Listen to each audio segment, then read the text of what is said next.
My name is Kimberly, and I'm 34 years old. I live with my husband, Mark. We both work at a company that was started by Mark's father.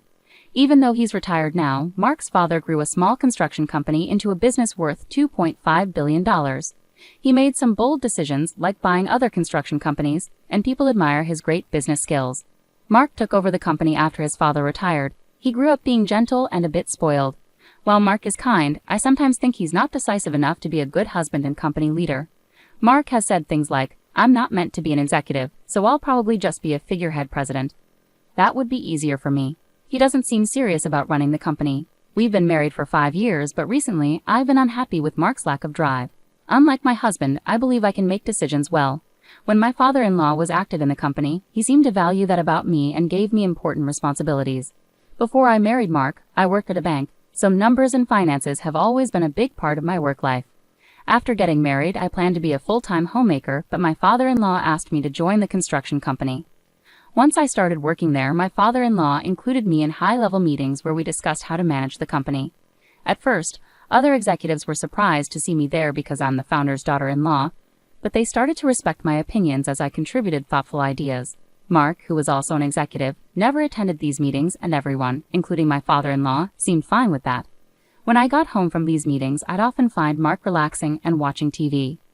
"Why weren't you at today's meeting? You're an important executive. You need to take responsibility," I asked him, frustrated. Mark responded without remorse, saying, "Even if I went, I wouldn't understand what's going on, and the executives prefer you anyway, so it's fine." He seemed to dismiss my involvement in the board meetings, perhaps finding it bothersome. Meanwhile, my father-in-law appeared to be grooming me to take over the company, teaching me everything about running the business. As someone new to managing a business, I found the work fulfilling and aimed to meet his expectations. About 2 years after I started attending meetings, my father-in-law retired completely. The executives started coming to me for important decisions, sidelining Mark. I thought this would motivate Mark to focus more, but instead he became even less committed. He would show up at the office in the morning but leave by noon, heading straight home. At home, he never mentioned work and seemed completely uninterested in the company. Meanwhile, I was getting more and more busy with increased responsibilities at work.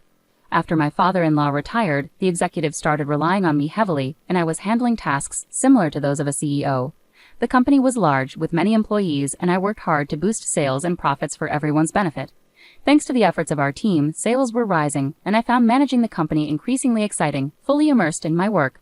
Meanwhile, Mark seemed to be losing interest in his job, and his presence at the company was dwindling. Our conversations at home became fewer, and our marriage started to feel strained. Then, one day, Mark came home and casually mentioned, "I bumped into your sister today, and we had lunch together." My sister, who is 2 years older, had recently gone through a divorce because of an affair. Her angry ex-husband had caused quite a scene at our family home, and Mark, who had more free time than me, went there to calm him down with his gentle and easygoing manner. Surprisingly, my pampered husband managed to defuse the situation. My sister told me, being a CEO was amazing. He easily diffused my raging husband. "Oh, she praised him. It seemed that Mark's calm and cheerful demeanor had disarmed my sister's angry husband completely. My sister ended her marriage by paying compensation to her ex-husband, and since that incident, her opinion of Mark seemed to change. Before, she had viewed Mark, who was impressive-looking but seemed indecisive, as just a wealthy, spoiled man. Now she seemed to see him as a capable CEO of a company. Being single again, my sister, who always admired wealthy men, must have seen Mark as a good catch. But I, immersed in my work, had never considered such a possibility. Little did my sister know that Mark was merely a figurehead executive not involved in the company's management. Her ex-husband, an elite employee at a foreign company, was proud of his career and looks. At her wedding, she bragged to me, "My husband is a top employee with a handsome salary. Plus, he's good-looking, so you must be envious." Her ex-husband indeed had charm and seemed sharp and stylish whenever he spoke. I couldn't fathom why she would cheat on such an excellent husband. 3 months after Mark told me about having dinner with my sister, I returned home to find him looking unusually serious. "Kimberly, I need to talk to you." It was the first time he had spoken those words, and I felt a sense of dread. As I anxiously waited for him to continue, he dropped a bombshell. "The truth is, your sister is pregnant with my child, and I want a divorce." I was stunned by both the request for a divorce and the news of my sister's pregnancy. Shocked into silence, I couldn't respond, and Mark went on, "She wants to come over on her next day off to talk about everything, so please be prepared." Confused and trying to process everything, I asked him, "So you want to marry my sister?" Mark looked troubled as he answered, I don't really want to marry her, but with a child involved, we might not have a choice. Feeling frustrated with Mark's indecisiveness, I sighed and said, well, if there's a child on the way, we may not have a choice. Let's discuss this when my sister comes over.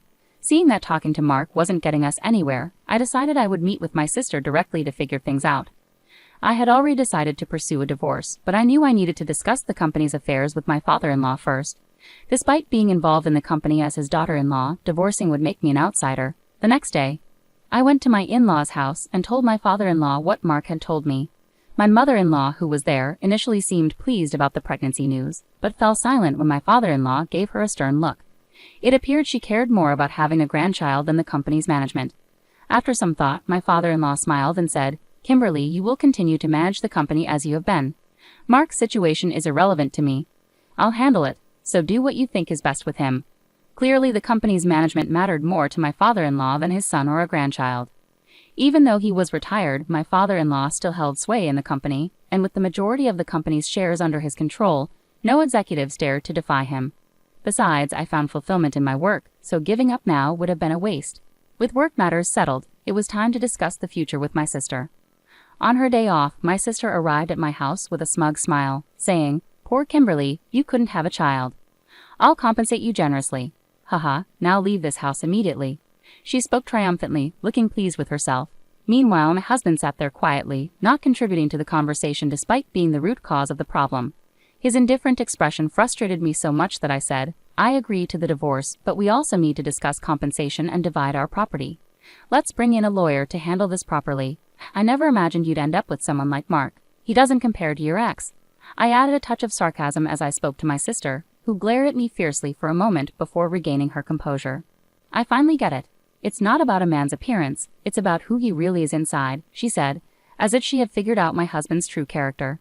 Suppressing my amusement, I replied, Well, I guess that's good for you. Enjoy your life with Mark from now on.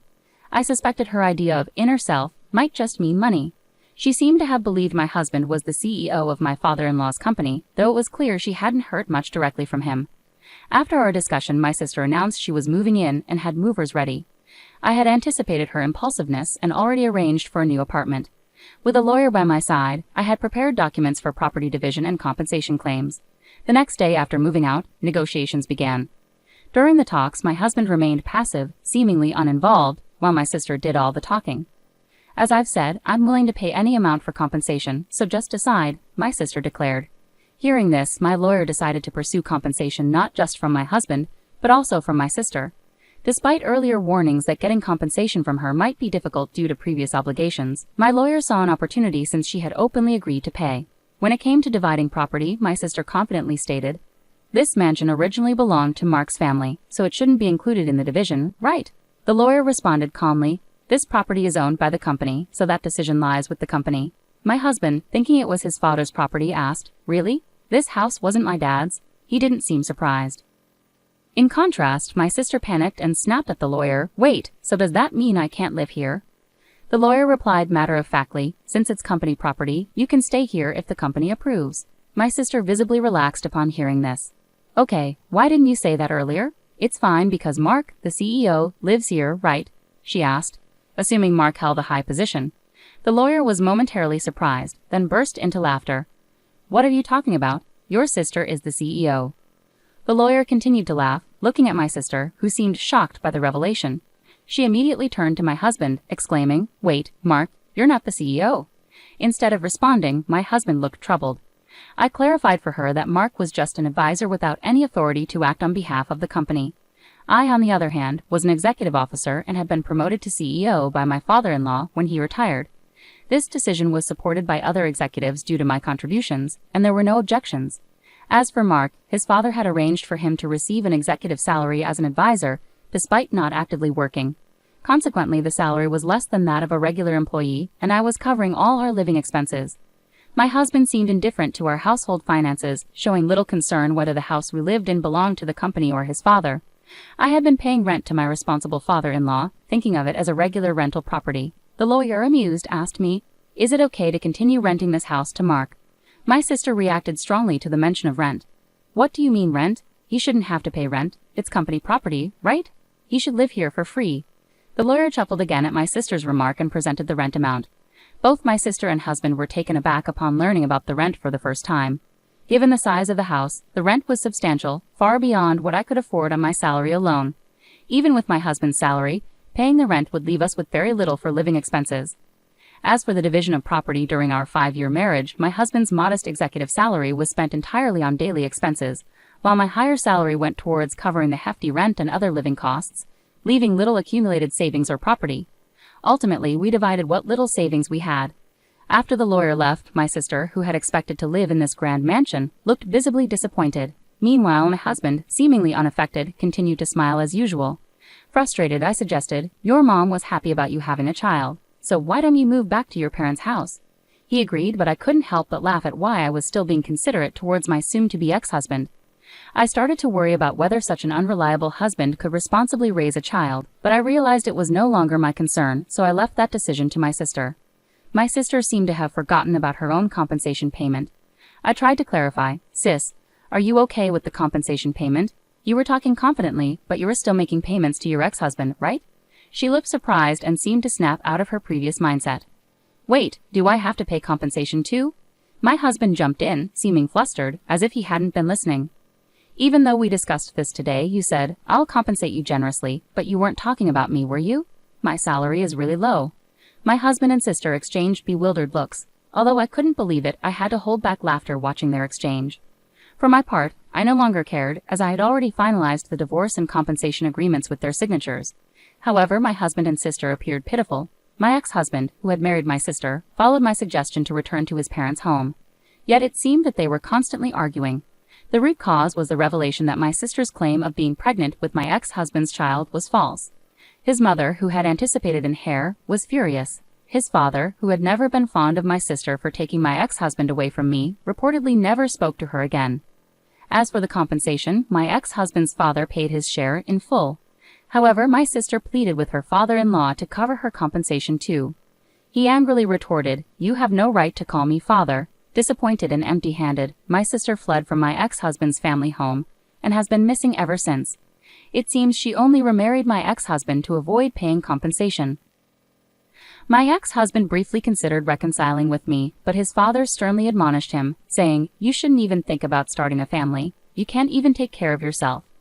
I have no intention of reconciling with him either, having lost all trust when he betrayed me with my sister. His indifferent attitude during our discussions disgusted me further.